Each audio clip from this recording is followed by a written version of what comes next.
আজ রাত্রের মেনুতে বানাচ্ছি সোয়াবিন আলু পটলের ঝোল।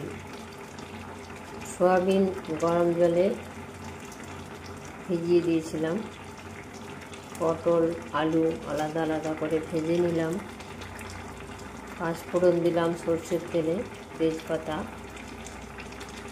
আদা রসুন পেঁয়াজ, জিরে গুঁড়ো, ধনের গুঁড়ো, লঙ্কার গুঁড়ো দিয়ে কষালাম। তেল ছাড়লো, তারপর আলু পটল সোয়াবিনটা আরেকবার কষে নিলাম।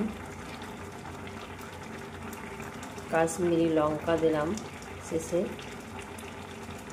প্রায় রেডি আমার সোয়াবিন আলু পটলের ঝোল।